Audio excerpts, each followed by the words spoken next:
Ayan, dito muna ako sa sa water tanker ng yung long nose na water tanker ng Mercedes. Ayan, Mercedes Benz yan. Nag-under chassis ako. Nagpalit ako ng mulye. Itong madre. Papalitan ko. Ayan. Ito yung pampalit. So, ayan. So, ngayon, malaking problema nito. Kasi, tinamaan na yung mga bolt dito sa chassis. Ayan. Kinain na. Ibig sabihin ito, umano to doon, umusog.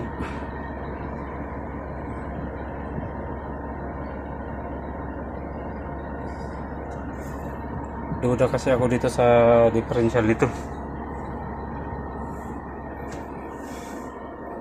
Ayan. Parang hindi para sa kanya. Kasi kung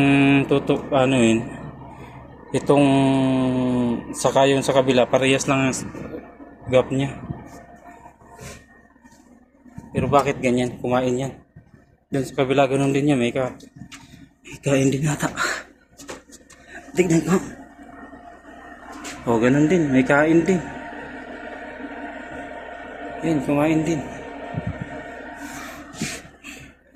Titignan na lang. Anong magagawang remedyo dito?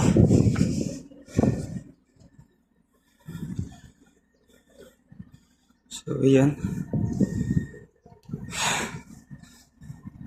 Kinain na yung mga ayan nga. Ito nga, bumaba na. Nauubos na. Dapat dito to. Kaganito yan. Pero wala to dapat eh. Sinapian na lang. Inabot to. Wala to. Inabutan lang. Yung original nito, ito lang. Ganito lang. Inabutan lang to. So, titignan na lang kung ano pwedeng magawa. Yan o, mga binaglagyan na ng mga sapi. Yan o. Yun din, nilagyan na pero natanggal.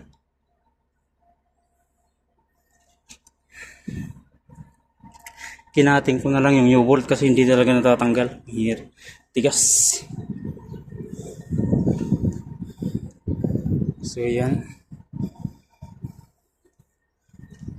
Mercedes Benz to. Ako yung nag-under chassis muna ngayon. Ito yung papalitan ko. Ilan tong mulye? 1, 2, 3, 4, 5, 6, 7, 8, 9. 9, may maliit pa. Bali 10, 11. 11 lahat. 11 mulye, 11 peraso. 11 patong siya. So, safety naman po yan pagkalagay ko. Ayun, may kalso. Dito yung jack. Ayan, nilagyan ko ng kalso ang chassis. Ayan. Nilagyan ko ng tuko ng chassis. Kasi, mas maganda na yung sigurado pag nagtatrabaho. Lalo pat ganito. Ayan, pilay siya dito sa kabila. Kaya, sinigurado ko yan. Ayan siya.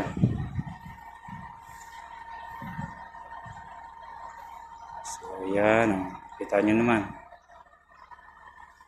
Water tanker na 10-wheeler. Mercedes Benz na long nose. Ayan, long nose siya.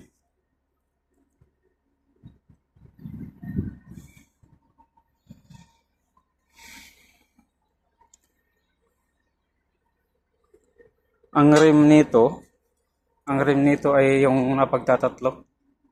Ayan. Ayan. Ayan. So, Ginoo, delikado na to. Hindi na naglapat. Delikado na yan. Rim na yan. Ayaw pa rin palitan.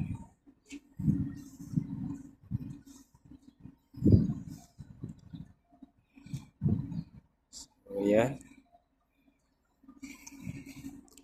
Kapambihira ko ditong makagawa ng ng sasakyan. So ang madalas ko talagang gawin, backhoe, bulldozer, loader, yon. Pag pag dito ko kay Kuya Noel, yan, nakakapag ko ng mga purong makina lang kasi mga water pump. Tapos ganito. Itong ganito, minsan nag-a-under chassis kami ng mga ganito.